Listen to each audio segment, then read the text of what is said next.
नमस्कार विद्यार्थी मित्रांनो, मी संतोष चव्हाण. मित्रांनो, अनअकॅडमीच्या माध्यमातून यूट्यूब सेशनच्या या माध्यमातून एक अत्यंत महत्त्वपूर्ण उपक्रम आपण या ठिकाणी केलेला आहे, सुरू केलेला आहे, ज्यामध्ये आपण या महिन्यामध्ये रोज दुपारी 1 वाजता भेटणार आहोत. आणि या लेक्चर सिरीजच्या माध्यमातून आपण स्वातंत्र्य चळवळीमध्ये जे पण काही असे उपेक्षित समूह घटक आहे, अशा उपेक्षित समूह घटकांच्या संदर्भामध्ये आपण डिटेलपणे या ठिकाणी काम करणार आहोत. यामध्ये जर आपण या ठिकाणी पाहिलं तर आद्य क्रांतिकारक उमाजी नाईक यांच्यापासून आज आपण या ठिकाणी सुरुवात करीत आहोत. आद्य क्रांतिकारक उमाजी नाईकांवर आज एकदम डिटेल पद्धतीनं आपण या ठिकाणी लेक्चर आजच्या या दिवशी या ठिकाणी करणार आहोत. तर मित्रांनो, आपण या ठिकाणी या लेक्चरला सुरुवात करूया. यस, माझा आवाज येतोय सर्वांपर्यंत?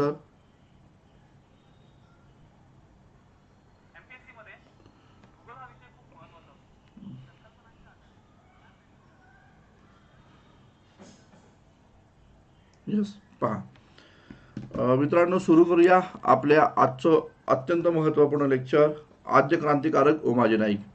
लक्षात घ्या, या प्रकारच्या लेक्चरला सुरुवात करण्यापूर्वी अनअकॅडमीचे काही महत्त्वपूर्ण फीचर्स जे आहेत ते तुम्हाला या ठिकाणी सांगतो.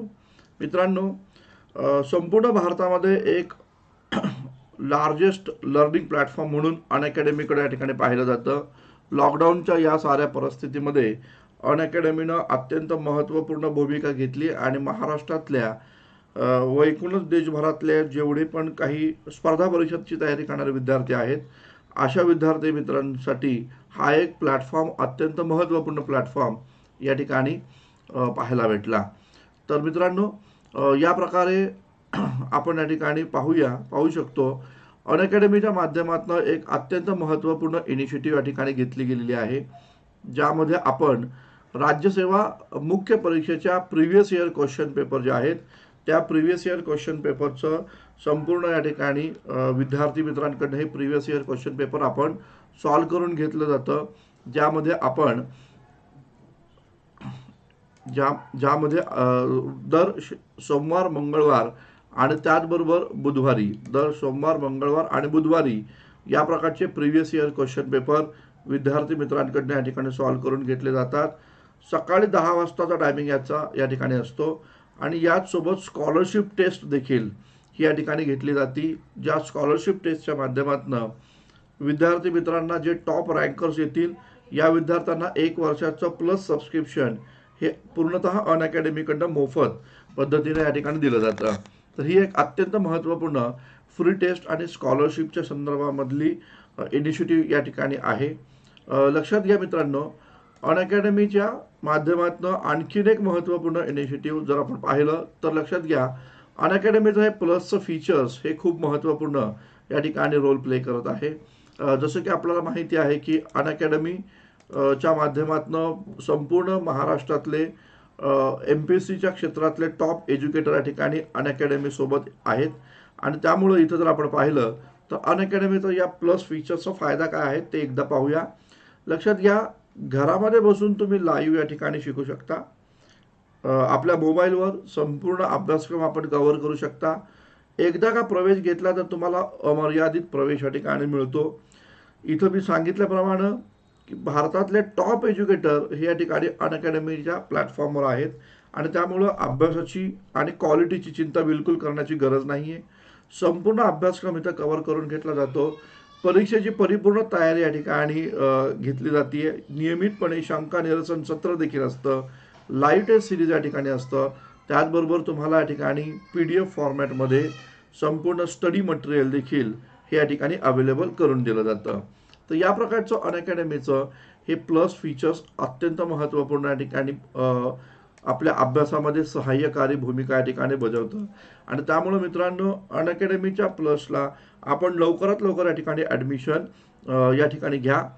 समोर जो डिस्क्रिप्शन बॉक्स या ठिकाणी दिलेला आहे त्याच्यामध्ये आपल्याला जे एक लिंक आहे त्या लिंकमध्ये जाऊन आपण इथं संतोष C लाईव्ह हा जो रेफरल कोड आहे तो संतोष C लाईव्ह हा रेफरल कोड जर आपण यूज केला तर आपल्याला ॲडमिशनमध्ये या ठिकाणी 10% डिस्काउंट देखील या ठिकाणी मिळतो. तर त्यामुळं या प्रकारच्या 10% डिस्काउंट मिळण्यासाठी हा संतोष सी लाईव्ह हा रेफरल कोड या ठिकाणी आपण या ठिकाणी यूज करूया. सुरू करूया मित्रांनो. आज आपण एक अत्यंत महत्त्वपूर्ण लेक्चर घेत आहोत. आद्य क्रांतिकारक उमाजी नाईक, ज्यांचा जन्म जर आपण पाहिला तर 7 सप्टेंबर सन 1791 रोजी झाला आणि 3 फेब्रुवारी सन 1832 रोजी त्यांचं या ठिकाणी निधन झालं. त्यांना इंग्रजांनी पुण्याच्या जे आज मामलेदार कचेरी आहे तर त्या ठिकाणी तहसीलदार कार्यालयामध्ये या ठिकाणी तिथं त्या प्रिव्हायसेसमध्ये त्यांना फाशीची शिक्षा या ठिकाणी झालेली आहे, हे या ठिकाणी लक्षात घ्या. आता इथं जर आपण पाहिलं की तर सर्वात महत्त्वपूर्ण प्रश्न काय, तर उमाजी नाईकांना आद्य क्रांतिकारक म्हटलं गेलंय. आता आद्य क्रांतिकारक म्हणण्यामागचं कारण काय, तर लक्षात घ्या. इंग्रजांनी जर आपण पाहिलं तर इंग्रजांनी मराठा राज्य जे होतं, जे छत्रपती शिवरायांनी स्थापन केलेलं जे मराठा राज्य होतं, ते मराठा राज्य पेशव्यांसोबत तह करून आणि वाटाघाटी करून हे या ठिकाणी संपुष्टात आणलं. मुख्यतः जर आपण पाहिलं तर महाराजांच्या राज्यानंतर आपल्याला या ठिकाणी पाहायला भेटतं मराठा राज्य सांभाळण्याची जबाबदारी हे पेशव्यांकडे या ठिकाणी होती. पेशव्यांनी पण मोठ्या हिमतीनं मराठा राज्य या ठिकाणी मराठा राज्याचा सांभाळ केला. एवढंच नव्हे तर मराठा राज्य हे कटकपासून अटकपर्यंत याचा प्रचार प्रसार या ठिकाणी केला आणि इथपर्यंत मराठा राज्याची व्याप्ती वाढवली. परंतु मराठा राज्याअंतर्गत पेशवे या पदाच्या संदर्भामध्ये ज्या पण काही राजकीय सत्तेच्या वाटाघाटी झाल्या आणि त्याचबरोबर यामध्ये आपल्याला पाहायला भेटतं पहिलं इंग्रज मराठा युद्ध जेव्हा आपण पाहतो तेव्हा आपल्याला या ठिकाणी लक्षात येतं एक सुरतचा तह महत्त्वपूर्ण तह झाला होता. ज्या सुरतच्या तहाच्या द्वारे आपल्याला दिसतं की पेशवा बनण्याच्या इराद्यानं इंग्रजांसोबत वाटाघाटी करण्यात आल्या रघुनाथराव पेशव्यांच्या द्वारे आणि त्यामुळं मग 1776 पासनं इंग्रज आणि मराठा युद्धाला सुरुवात झाली होती. लक्षात घ्या, या सुरतच्या तहामुळं म्हणजेच पेशवा बनण्याच्या लालसेपोटी आपल्याला दिसून येतं की इंग्रजांची मदत घेतली गेली आणि या इंग्रजांना मराठा राज्य हस्तगत करण्याची एक तीच संधी मिळाली. साहजिकच इंग्रजांनी पुढं पहिलं इंग्रज मराठा युद्धानंतर दुसरं इंग्रज मराठा युद्ध केलं आणि त्यानंतर मग मराठा राज्याशी संबंधित असणारे जे पण कोण समूह घटक होते त्यांच्या या ठिकाणी तनखे काढून घेतले. त्याचबरोबर त्यांच्या किल्ल्यांची जबाबदारी या ठिकाणी हस्तगत केली आणि अशा प्रकारे हळूहळू इंग्रजांनी मराठा राज्य या ठिकाणी नेस्तनाबूत या ठिकाणी केलं व आपल्या घशामध्ये या ठिकाणी घातलं.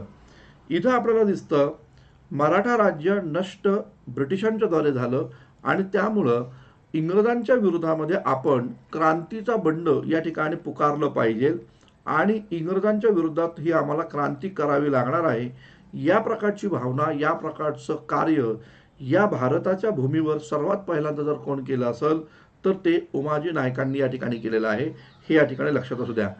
इथं मला सांगायचं हे आहे की उमाजी नाईक हे सुरुवातीचं त्यांचं जे बंड होतं हे जमीनदार आणि सावकार वर्ग जो होता या जमीनदार आणि सावकार वर्गाच्या विरोधामध्ये या ठिकाणी पाहायला भेटतं.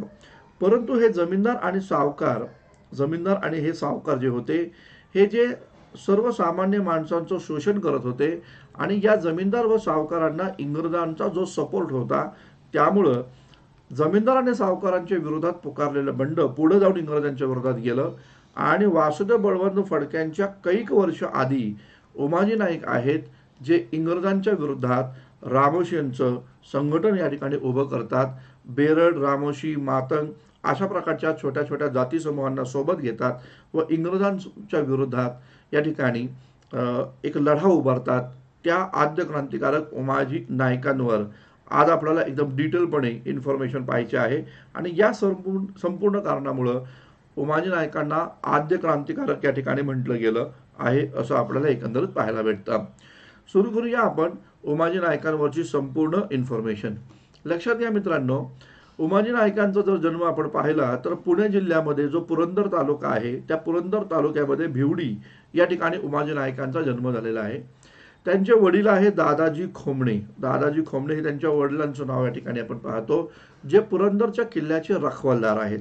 पुरंदरच्या किल्ल्याचे रखवालदार म्हणजे त्यांच्या घराकडं पुरंदरच्या किल्ल्याच्या रखवालाची जबाबदारी या ठिकाणी होती. छत्रपती शिवाजी महाराजांच्या काळापासून अनेक किल्ल्यांची रखवालदारी ही रामोशी समाजाकडे आहे असं आपल्याला एकंदरीत पाहायला भेटतं. उमाजी नाईकांनी लहानपणापासूनच वडिलांसोबत पुरंदरच्या रखवालीचे काम केलेलं होतं. आपल्या वडिलांकडनंच त्यांनी गोफण चालवण्याचं शिक्षण घेतलं, तीर मारण्याचं शिक्षण या ठिकाणी घेतलं. त्याचबरोबर कुऱ्हाड कशी चालवली गेली पाहिजे, भाला कसा फेकला पाहिजे, तलवार आणि दांडपट्टा इत्यादी शिक्षण जे आहे या ठिकाणी त्यांनी त्यांच्या वडिलांकडनंच घेतलेलं आहे असं आपल्याला एकंदरीत पाहायला भेटतं. जेव्हा उमाजी नाईक 11 वर्षांचे होते तेव्हा त्यांच्या वडिलांचं निधन झालेलं आहे. उमाजी नाईक जेव्हा 11 वर्षाचे होते तेव्हा वडिलांचं त्यांचं या ठिकाणी निधन झालेलं आहे. आणि मग अशा सगळ्या परिस्थितीमध्ये त्या वतनदारीची जबाबदारी या ठिकाणी वंश परंपरा त्यांच्याकडेच या ठिकाणी आलेली आहे असं आपल्याला एकंदरीत दिसतं. म्हणजे रामोशी वतन जे होतं त्यांची जबाबदारी या ठिकाणी उमाजी नाईकांकडे आली आहे असं दिसतं. आता पहा, इथं एक सर्वात महत्त्वपूर्ण थोडं या ठिकाणी आपण पाहतो. इथं आपल्याला दिसून येतं की दुसरा बाजीराव जे होते, दुसरा बाजीराव म्हणजे रघुनाथरावांचा जो मुलगा होता दुसरा बाजीराव, तर हा दुसरा बाजीराव आपल्याला या ठिकाणी पाहायला भेटतं की पेशवा बनला. आणि पेशवा बनल्यानंतर त्यानं सन 1802ला एक अत्यंत महत्त्वपूर्ण तह इंग्रजांसोबत केला, तो होता वसईचा तह. आता लक्षात घ्या, या वसईच्या तहाचं इम्पॉर्टंट काय बरं होतं, तर 1802 रोजी झालेला हा जो वसईचा तह होता, तर त्या वसईच्या तहाच्या द्वारे मराठा राज्यानं तैनाती फौजेचा स्वीकार या ठिकाणी केला. आणि तैनाती फौजेचा स्वीकार केल्यामुळं इंग्रज जे होते हे या ठिकाणी मराठा राज्यावर हावी झाले होते असं आपल्याला दिसतं. आणि त्यामुळं मराठा राज्य जर उद्ध्वस्त करायचं असेल तर मराठ्यांचे जे काही किल्ले होते ते किल्ले नष्ट करणं गरजेचं आहे असं ब्रिटिशांचं धोरण होतं. आणि म्हणून ब्रिटिशांनी दुसऱ्या बाजीरावाच्या मदतीनं पुरंदरचे जे काही किल्ले होते मराठा राज्याअंतर्गत त्याच्या किल्लेदार जे होते त्यांना त्या पदावरनं दूर करण्याचा प्रयत्न केला होता. मग इथं आपल्याला दिसतं की दुसऱ्या बाजीरावनं पुरंदरचा जो किल्ला होता जो रामोशांच्या ताब्यामध्ये होता तो काढून घेण्याचा प्रयत्न केला. आता वास्तविकता हे दुसऱ्या बाजीरावाला हे करणं भाग पडलं, कारण वसईच्या तहा अंतर्गत इंग्रजांसोबत तह या ठिकाणी केलेला होता. आणि म्हणून मग इथं पाहायला भेटतं दुसऱ्या बाजीरावानं इंग्रजांच्या सांगण्याप्रमाणे पुरंदरचा किल्ला जो रामोशांच्या ताब्यात होता तो काढून घेण्याचा प्रयत्न केला.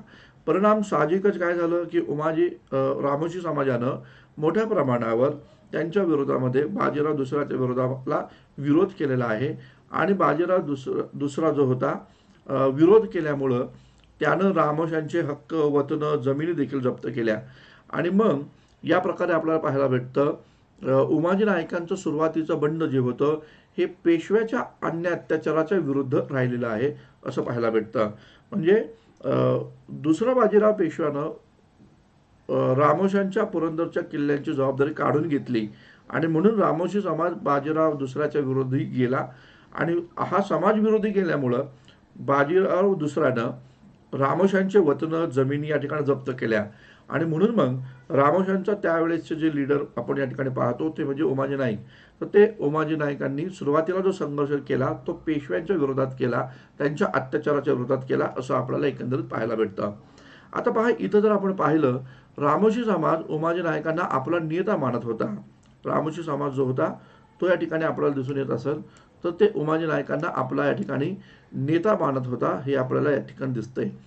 गोरगरिबांना लुटणारे सावकार, वतनदार आणि त्याचबरोबर जमीनदार यांनी त्यांना आपलं लक्ष बनवलं होतं. आता पहा, इथं जर आपण पाहिलं तर जो काही गोरगरीब समाज होता, जो काही शेतकरी, दलित, पीडित समाज जो होता, तो त्या समाजाला हे जे समाजातले सावकार होते, जे वतनदार होते, इव्हन जे जमीनदार होते, त्या ठिकाणी त्यांची लूट करत होते. त्यांच्या अडाणीपणाचा फायदा या ठिकाणी घेऊन तो लूट या ठिकाणी करत होते. अशा प्रकारे गोरगरिबांना लुटणारे जे सावकार आहेत त्यापैकी एक सावकार म्हणजे मुंबईचा चांजी मातिया. चांजी मातिया हा अशाच प्रकारचा एक सावकार होता. आणि मग या सावकाराच्या म्हणजे या पेढीवाल्याचा माल उमाजींनी पनवेल आणि खालापूर या भागामध्ये धाड घालून या ठिकाणी पळवला. म्हणजे बघा, इथं जर आपण पाहिलं तर गोरगरिबांना लुटणारे हे जे सावकार होते, हे पेढीवाले होते, त्यांच्यावर धाड घालायची, त्यांच्याकडे असणारी सारी संपत्ती लुटायची, शस्त्र लुटायचे आणि मग ते संपत्ती गोरगरिबांमध्ये वाटायचं. अशा प्रकारचा एक कार्यक्रम या ठिकाणी उमाजी नाईकांचा होता असं आपल्याला एकंदरीत पाहायला भेटतं. साहजिकच सावकार आणि वतनदार यांच्या विरुद्ध यांनी घेतलेली भूमिका, त्यामुळे उमाजी नाईकांना इंग्रजांनी अटक केली आणि मग अटक करून त्यांना मग 1 वर्षाची सक्त मजुरीची शिक्षा देखील दिलेली होती. तुरुंगातून सुटल्यानंतर एका दरोड्यात त्यांना पुन्हा पकडण्यात आलं आणि पुन्हा मग 7 वर्षाच्या तुरुंगवासाची शिक्षा या ठिकाणी उमाजी नाईकांना दिलेली होती, असं आपल्याला पाहायला भेटतं.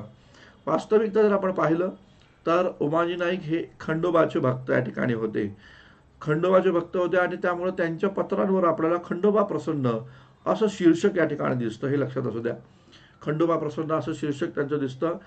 इथं जर आपण पाहिलं तर उमाजी नाईकांचा एक भाऊ होता, त्याचं नाव होतं अमृता.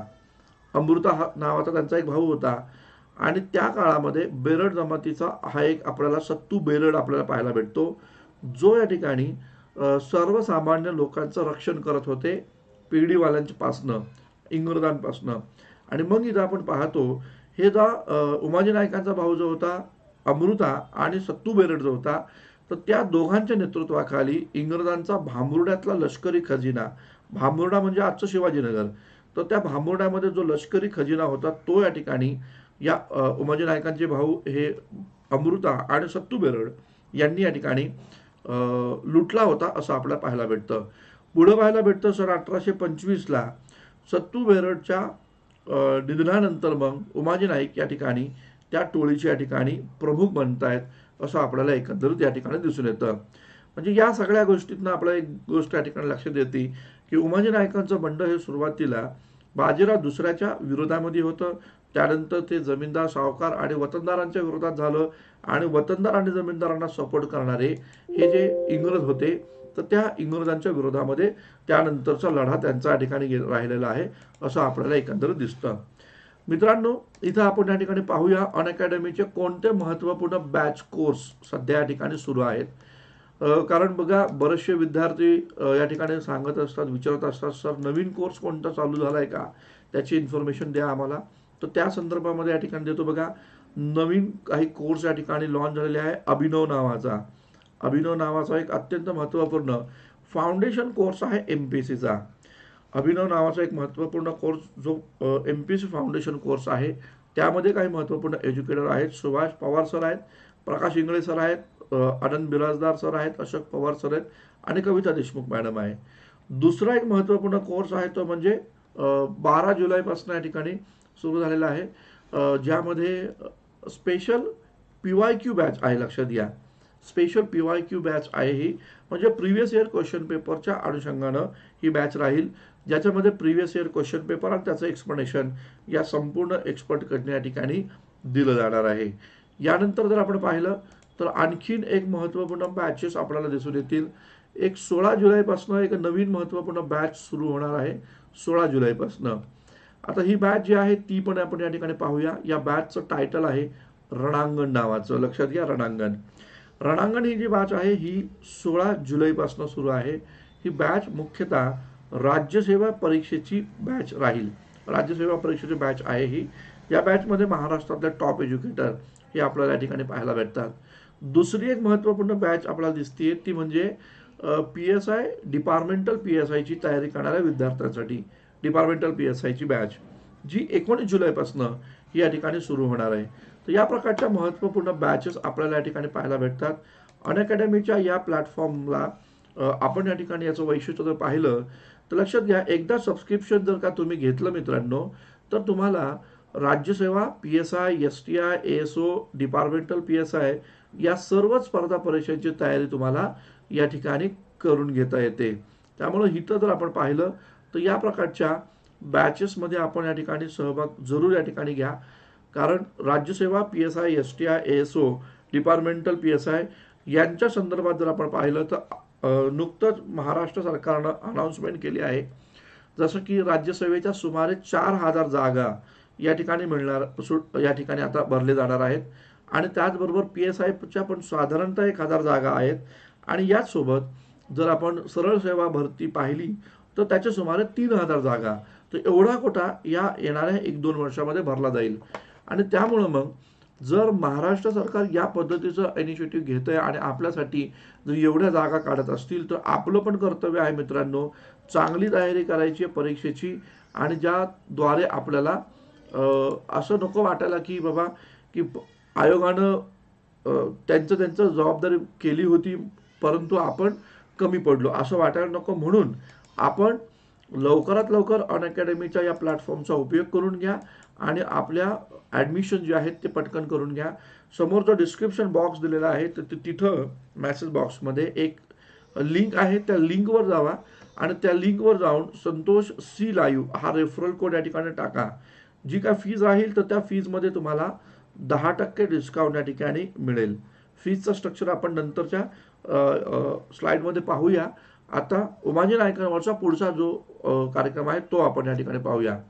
पहा मित्रांनो, इथं जर पाहिलं तर उमाजी नायकांच्या विरुद्ध साहजिकच जे लोक या ठिकाणी होते त्यांनी या ठिकाणी तक्रारी अर्ज या ठिकाणी केल्या आणि या तक्रारी अर्ज केल्यामुळं 28 ऑक्टोबर सन 1826 रोजी इंग्रजांनी त्यांच्या विरोधात पहिला जाहीरनामा या ठिकाणी काढला. तर त्या जाहीरनाम्यामध्ये असं होतं की उमाजी आणि त्यांचे साथीदार जे होते पांडुजी यांना जो पण कोण पकडून देईल तेव्हा त्याला 100 रुपयाचं बक्षीस जाहीर केलं जाईल. आता पहा, 100 रुपये त्या काळातले हे खूप मोठे रुपये या ठिकाणी होते आणि त्यामुळं मग 100 रुपयाचं बक्षीस त्यांना या ठिकाणी अटक जो करेल किंवा त्यांची बातमी जो सांगेल त्यांना या ठिकाणी 100 रुपयाचं बक्षीस जाहीर केलं गेलं असं आपल्याला या ठिकाणी पाहायला भेटलं. आता पहा, दुसरा एक जाहीरनामा इंग्रजांनी या ठिकाणी काढला, ज्याच्यामध्ये असं सांगितलं गेलं उमाजी नायकांना जे सैन्य जमा केलेलं होतं तर त्या सैनिकांना किंवा त्यांच्या साथीदारांना जो पण कोण ठार मारेल तर त्यांना देखील या ठिकाणी बक्षीस दिलं जाईल. म्हणजे दुसऱ्या जाहीरनाम्यात असं दिलेलं आहे की उमाजीला साथ देणाऱ्यांना आम्ही या ठिकाणी ठार मारण्यात येईल असं ब्रिटिशांनी या ठिकाणी जाहीर केलं. म्हटले आम्ही त्यांना मारू आणि जर समजा कोणत्या नागरिकाला जर त्यांना मारलं उमाजी नायकांच्या सोबत राहणाऱ्या लोकांना तरी त्यांना बक्षीस दिलं जाईल. तर या प्रकारचं साहजिकच उमाजी नायकांनी उभं केलेलं जे सैन्य होतं, त्यांचे साथीदार होते, त्यांच्या विरोधात अशा प्रकारची जाहीरनामा जर काढले तर उमाजी नाईक हे शांत बस्तारांपैकी नव्हते आणि म्हणून मग उमाजी नायकांनी त्या काळामध्ये इंग्रजांच्या विरुद्ध ही मोहीम या ठिकाणी सुरू केलेली होती असं आपल्याला एकंदरीत दिसून येतं. मग त्यांचा जो प्रभाव होता तो कोणकोणत्या भागामध्ये होता तो पण थोडंसं पाहूया.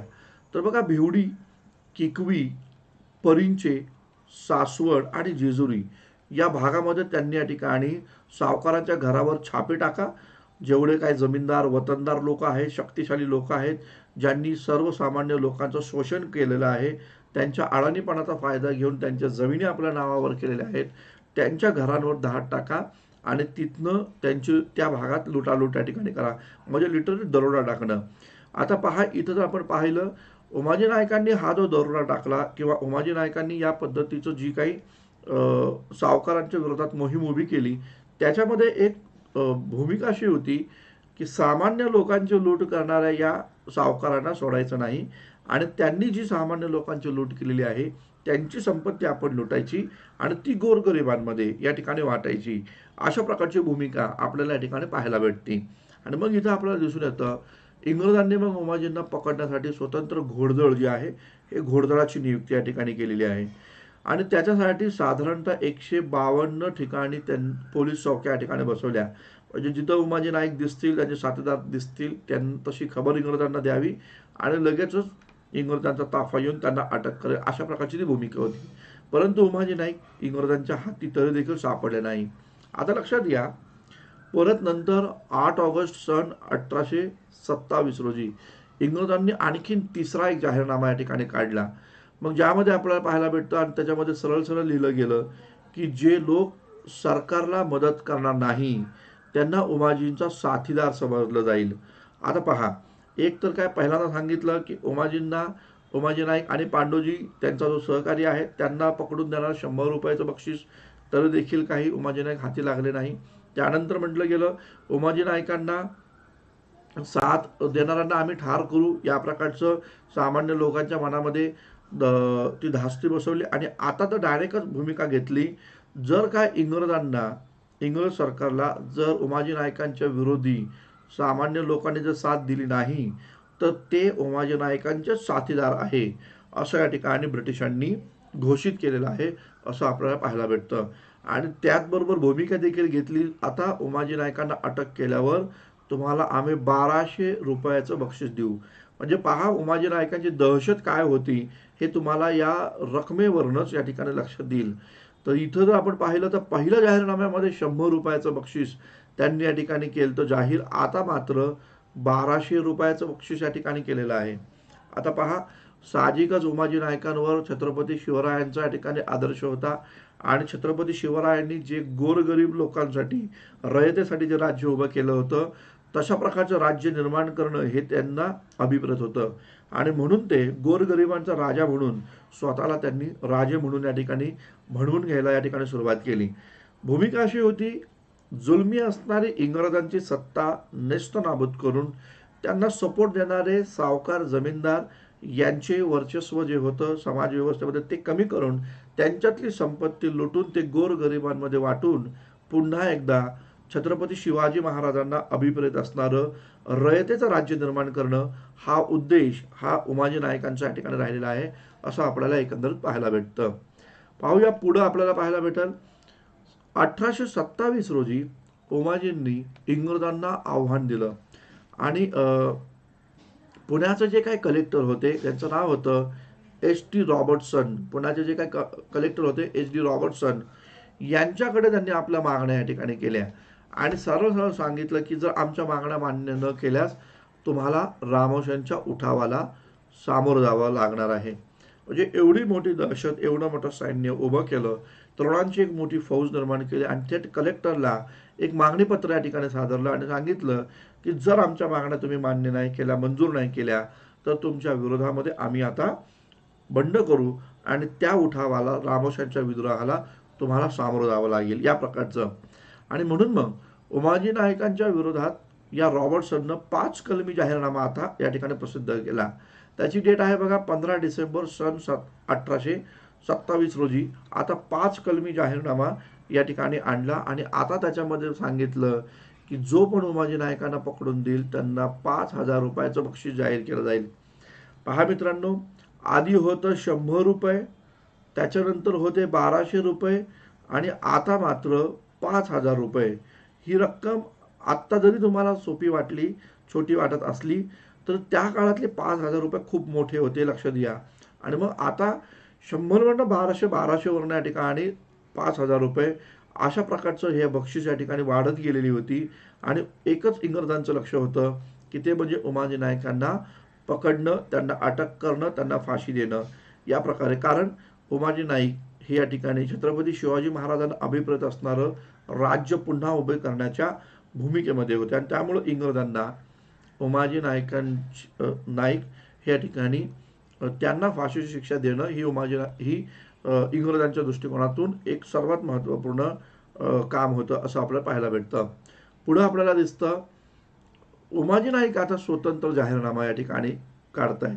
कधी 25 डिसेंबर सन 1827ला 25 डिसेंबर सन 1827ला आता उमाजी नाईक या ठिकाणी ठाणे आणि रत्नागिरी सुभ्यासाठी एक स्वतंत्र जाहीर काढला आणि त्यांनी सांगितलं या जाहीरनाम्यानुसार 13 गावांनी उमाजींना आपला महसूल द्यावा.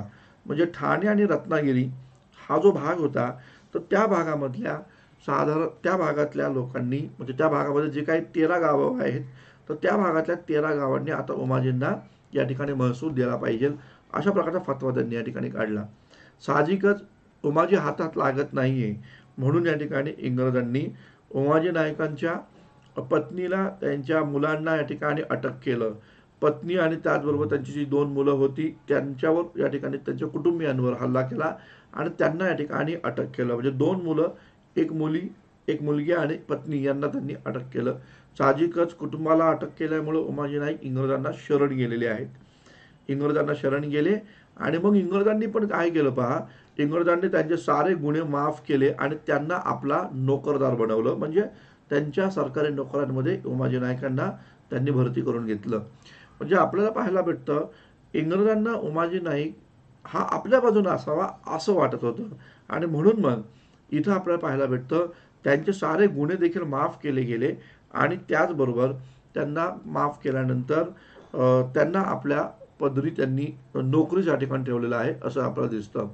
पुढे आपल्याला दिसतं सन 1828-29 या काळात उमाजी नायकांनी पुणे आणि सातारा या भागात शांतता ठेवण्याची जबाबदारी इंग्रजांनी त्यांच्यावर सोपवली. म्हणजे उमाजी नायकांकडे पुणे आणि साताराच्या भागात शांतता ठेवण्याची जबाबदारी या ठिकाणी त्यांच्यावर शांतता ठेवण्याची जबाबदारी सोपवली. या काळात उमाजी नायकांनी अनेक मार्गांनी पैसा जमा केला.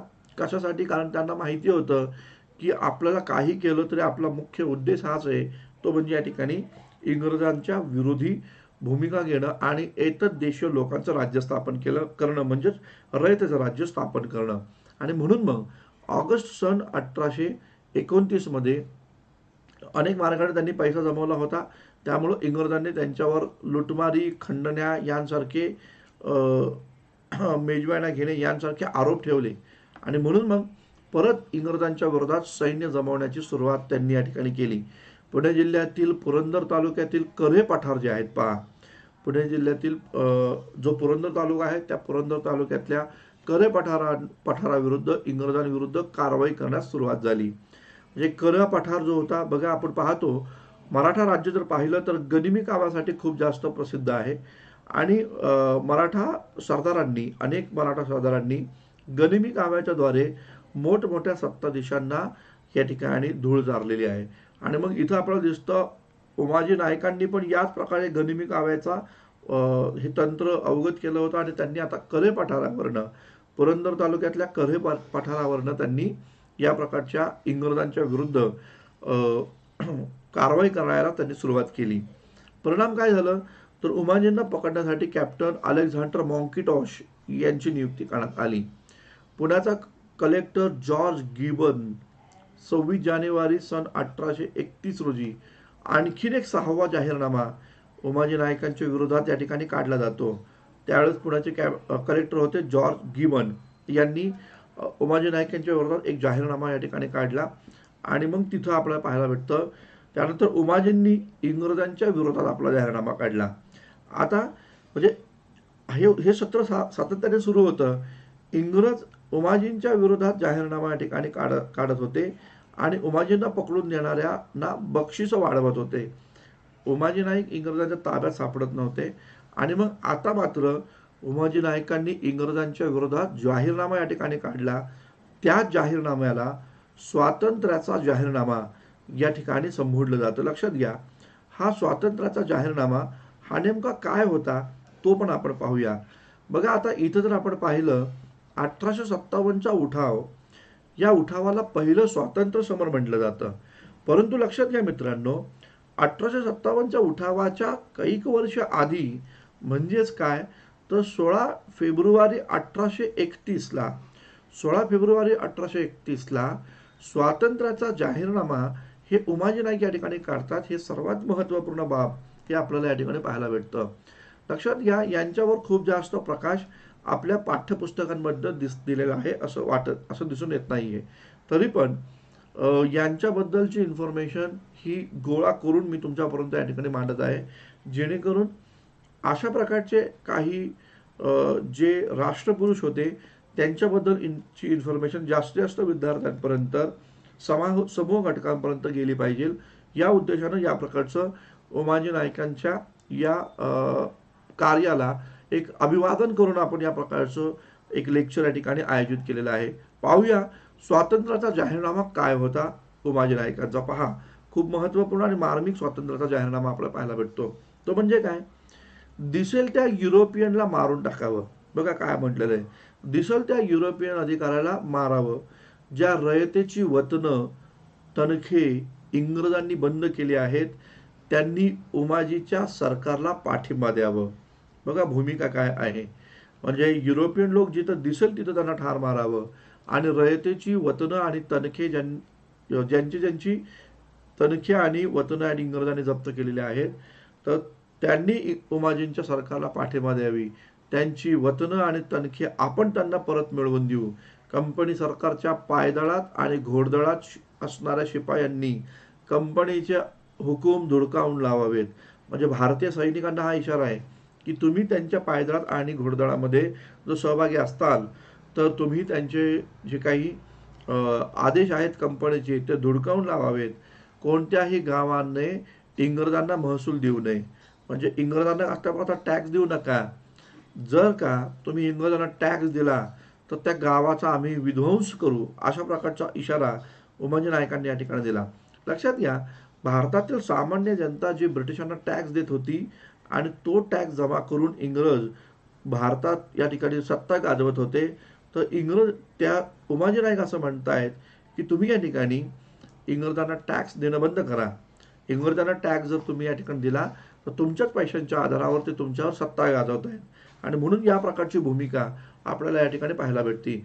गांधीजींनी 1920 साली असहकार चळवळीमध्ये सांगितलं की इंग्रजांना टॅक्स देऊ नका, म्हणजे नो टॅक्स मुवमेंट जी आपण पाहतो ती 1920 पासून आली. मात्र 1920ला पण त्यावर शिक्कामोर्तब झाला नाही. खऱ्या अर्थानं 1929 साली जे 1929 किंवा 30 साली जर आपण पाहिलं तर जे सविनय कायदेभंग चळवळ आली 1930 साली, तर त्या 1929-30च्या सविनय कायदेभंग चळवळी अंतर्गत सरकारला टॅक्स देऊ नका या चळवळीला सुरुवात झाली होती. गांधींनी 1920 पासूनच टॅक्स देऊ नका अशी भूमिका घेतली, मात्र अमान्यता दर्शवली होती. उमाजी नायकांनी काही वर्ष आधी म्हणजे 1831ला सामान्य लोकांनी इंग्रजांना टॅक्स देऊ नका याची भूमिका घेतली. म्हणजे गांधींच्या जवळपास 150 वर्ष आधी, जवळपास 100-150 वर्ष आधी उमाजी नायकांनी इंग्रजी सत्तेला टॅक्स देऊ नका अशा प्रकारची भूमिका घेतली आहे. यातच उमाजी नायकांचं मोठेपण, श्रेष्ठत्व, महानता या ठिकाणी दिसून येते असं आपल्याला या ठिकाणी पाहायला भेटतं. पुढे पाहूया काय बरं आहे. आता पहा, इथं जर पाहिलं तर इंग्रजांनी या जाहीरनाम्यानंतर उमाजी नायकांनी समस्त गडकरी नाईक यांना उद्देशून एक पत्र काढलं व इंग्रजांच्या विरुद्ध उठाव करण्याची भूमिका या ठिकाणी घेतली, म्हणजे आव्हान दिलं. आता पहा, इथं जर आपण पाहिलं मित्रांनो तर गडकऱ्यांचा विद्रोह झाला 1844ला. गडकऱ्यांचा विद्रोह झाला कोल्हापूरमध्ये 1844ला. आता उमाजी नाईक काय भूमिका घेतात हे सर्वात महत्त्वपूर्ण. उमाजी नायकांनी तर इंग्रजांच्या विरोधात बंड या ठिकाणी पुकारले, परंतु सारेच्या सारे लोक या बंडामध्ये सहभागी नव्हते. तर किल्लेदार जे होते तर त्या साऱ्या किल्लेदारांना, त्यांना आपण किल्लेदार म्हणजे गडकरीच, त्यांना या ठिकाणी ते आव्हान करतायत की आमचं पुरंदरचं रामोशी वतन नष्ट केलं, आता उद्या तुमच्या वतनांकडे पण ते येतील. किल्ले नष्ट झाले की मराठा राज्याचं कंबर मोडले जाईल. आणि त्यामुळं इंग्रजांनी किल्ले मोडण्याची भूमिका घेण्याआधीच तुम्ही जागृत व्हा. मी जागृत झालोय, मी इंग्रजांच्या विरोधात लढतोय, तर तुम्ही पण या ठिकाणी इंग्रजांच्या विरोधात उठाव करा. या प्रकारची भूमिका उमाजी नायकांनी या ठिकाणी घेतलेली होती. तर अशा प्रकारे त्यांचं या ठिकाणी भूमिका आपल्याला पाहायला भेटते.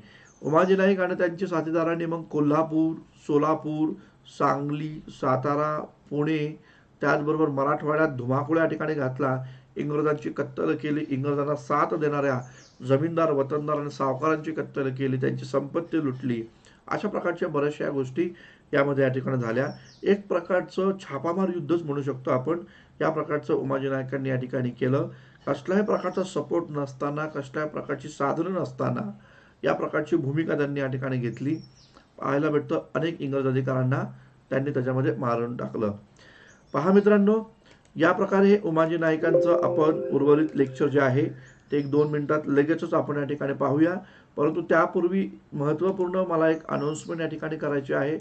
अनअकॅडमीनं एक अत्यंत महत्त्वपूर्ण ऑफर विद्यार्थी मित्रांसाठी लागू केलेली आहे. ती ऑफर काय आहे ती आपण या ठिकाणी पाहूया. आता पहा, इथं जर आपण पाहिलं तर आपल्याला या ठिकाणी ही ऑफर या ठिकाणी दिसून येईल. 12 महिने जे आहेत, 12 महिन्यांच्या प्लस सबस्क्रिप्शन जर तुम्ही घेतलं तर तुम्हाला 2 महिने या ठिकाणी मोफत अनअकॅडमीकडनं दिले जातात. म्हणजे 12 महिन्यांसाठी ॲडमिशन तुम्ही घ्यायचं, 2 महिने अनअकॅडमी तुम्हाला मोफत ॲडमिशन देईल. साधारणतः 14 महिने हे तुम्ही अनअकॅडमीच्या प्लॅटफॉर्मवर राहू शकता. इकडं एक दुसरी ऑफर आहे, ती म्हणजे 24 महिन्यांची प्लस सबस्क्रिप्शन घ्यायचं आहे. 24 महिन्यांचं प्लस सबस्क्रिप्शन जर घेतलं तर तुम्हाला अनअकॅडमी 3 महिने या ठिकाणी ॲडमिशनमध्ये सूट देईल. म्हणजे किती महिन्यांसाठी राहील तर 27 महिने अनअकॅडमीच्या प्लॅटफॉर्मवर तुम्ही या ठिकाणी राहू शकता. या प्रकारची बेस्ट ऑफर अनअकॅडमीच्या माध्यमातून सध्या सुरू आहे. एक आहे 12 महिन्यांची, दुसरी आहे या ठिकाणी 24 महिन्यांची. 1 वर्षाच्या ॲडमिशनमध्ये अनअकॅडमी 2 महिने तुम्हाला फ्री देते आणि ती 24 महिन्यांच्या 2 वर्षांच्या ॲडमिशनमध्ये अनअकॅडमी 3 महिने तुम्हाला फ्री देते. मित्रांनो, जे विद्यार्थी लॉंग टर्मचा विचार करतायत, जे अंडर ग्रॅज्युएट आहे, नुकतीच ज्यांनी सुरुवात केलेली आहे, त्यांच्यासाठी या बेस्ट ऑफर आहेत. तर तुम्ही या प्रकारच्या बेस्ट ऑफरचा फायदा जरूर या ठिकाणी उचला. मित्रांनो, इथं जर आपण पाहूया फीसचं स्ट्रक्चर नेमकं काय आहे. आता पहा, इथं जर पाहिलं तर 1 वर्षाचं ॲडमिशन फीस जी आहे ही कोणत्याही सामान्य कुटुंबातल्या विद्यार्थ्यांना परवडेल अशी आहे. तर ती काय आहे तर पाहूया आपण. बघा, 12 महिने जर आपण पाहिलं, 12 महिन्यांचं सबस्क्रिप्शन जर आपण या ठिकाणी घेतलं तर त्याची फी आहे बघा 10,450 रुपये. परंतु तुम्ही जर माझा रेफरल कोड या ठिकाणी यूज केला, Santosh C live, Santosh C live हा जो रेफरल कोड जर तुम्ही या ठिकाणी यूज केला तर तुम्हाला त्याच्यामध्ये 10% डिस्काउंट भेटेल आणि त्याच्यामध्ये तुम्हाला 9,405 रुपये फी या ठिकाणी होईल. 24 महिन्यांची फी आहे 15,200. संतोष सी लाईव्ह हा रेफरल कोड यूज केला की 13,680 रुपये ही 10% डिस्काउंटमुळे फ्री या ठिकाणी होईल. तर या 2 ऑफरच्या फीज आहे. तुम्हाला तुमच्या सोयीनुसार पण ॲडमिशन घेता येईल. 1 महिन्यांसाठी 1,710 रुपये, 3 महिन्यांसाठी 4,275 रुपये आणि 6 महिन्यांसाठी 7,695 रुपये. तर या प्रकारचे बेस्ट ऑफर अनअकॅडमीवर सध्या चालू आहे. लक्षात घ्या, समोर जो काही बॉक्स दिलेला आहे, मेसेज बॉक्स, त्या मेसेज बॉक्समध्ये लिंक आहे. त्या लिंकमध्ये जायचं आहे आणि त्या लिंकमध्ये जाऊन तुम्ही संतोष सी लाईव्ह जो आहे तर तो संतोष सी लाईव्ह या प्रकारचा रेफरल कोड त्याच्यासाठी तुम्हाला यूज करायचा आहे. पहा, इथं दिला आहे संतोष सी लाईव्ह हा रेफरल कोड, त्यासाठी तुम्हाला या ठिकाणी टाकायचा आहे. म्हणजे तुम्हाला जेणेकरून 10% डिस्काउंट देखील या फीजमध्ये मिळून जाईल. आता पाहूया पुढं काय झालं. 8 ऑगस्ट सन 1831 रोजी इंग्रजांनी आणखीन एक जाहीरनामा काढला आणि उमाजींना पकडून देणाऱ्यास आता किती 10,000 रुपयाचं बक्षीस आहे. बघा, आधी होतं 100 रुपये, त्याच्यानंतर 1200 रुपये या ठिकाणी केलं, त्याच्यानंतर 5,000 रुपये केलं, उमाजींना एक सापडले नाही. आता मात्र 10,000 रुपये हे या ठिकाणी बक्षीस इंग्रज या ठिकाणी देत आहेत. याचसोबत 400 बिघे जमीन देखील आहे. बघा, 400 बिघे जमीन देखील देण्याची भूमिका या ठिकाणी जाहीर केलेली आहे. आता मात्र काय बघा, भारतीयांची जर आपण पाहिलं, 1857चं बंड का पराभूत झालं किंवा विविध प्रकारचे राजे महाराजे आमचे हे का बरं अपयशी ठरले, तर याचं मेन कारण होतं ते म्हणजे आपल्या समाजातले फितूर लोक जे आहेत, तर ते फितूर लोक इंग्रजांना जाऊन मिळाले. उमाजी नायकांचं पण तसंच झालं. काळू आणि नाना हे 2 फितूर होते त्यांच्या सैन्यामध्ये आणि मग काळू आणि नाना हे या ठिकाणी या आमिषाला बळी पडले आणि मग त्यांनी इंग्रजांना खबर दिली उमाजी नाईक कुठे सापडतील या संदर्भात. आणि मग पाहायला भेटतं उत्तोली इथं 15 डिसेंबर सन 1831 रोजी, 15 डिसेंबर सन 1831 रोजी उमाजी नाईक जे आहे हे स्वतः पकडून इंग्रजांच्या स्वाधीन त्यांच्या केलेला आहे. म्हणजे उत्तोळीमध्ये काळू आणि नाना यांनी 15 डिसेंबर सन 1831ला उमाजी नायकांना अटक केली, पकडलं आणि इंग्रजांचं स्वाधीन दिलं. साहजिकच हा इमान त्यांना मिळाला. कोणाला? काळू आणि नानाला. त्यानंतर इंग्रजांनी उमाजींना पुणे येथे 3 फेब्रुवारी सन 1834ला फाशीची शिक्षा या ठिकाणी दिलेली आहे. 19व्या शतकाच्या सुरुवातीस महाराष्ट्रातील इंग्रज सत्तेच्या विरोधात तळागाळातील लोकांकडून घडवून आणलेला हा पहिला क्रांतिकारक म्हणजे उमाजी नाईक. तर मित्रांनो, आपण अशा पद्धतीचं उमाजी नायकांवरची संपूर्ण इन्फॉर्मेशन या ठिकाणी आपण पाहिली. एक अत्यंत महत्त्वपूर्ण क्रांतिकारक जे उपेक्षित समाजातले आहे त्यांच्यावर आपण या ठिकाणी डिटेलमध्ये चर्चा केली. मित्रांनो, अशा प्रकारे आपण नेहमी अनअकॅडमीच्या माध्यमातून जे काही एज्युकेटर या ठिकाणी येतात तर त्यांचे लेक्चर्स अटेंड करा. जे फ्री कंटेंट तुम्हाला यामध्ये दिला जातो. मी रोज दुपारी 1 वाजता मी तुम्हाला असेच काही उपेक्षित समूह घटकांमधले जे हिरो आहेत त्यांच्या संदर्भामध्ये इन्फॉर्मेशन घेऊन येणार आहे. थांबूया आपण. धन्यवाद. Thank you very much.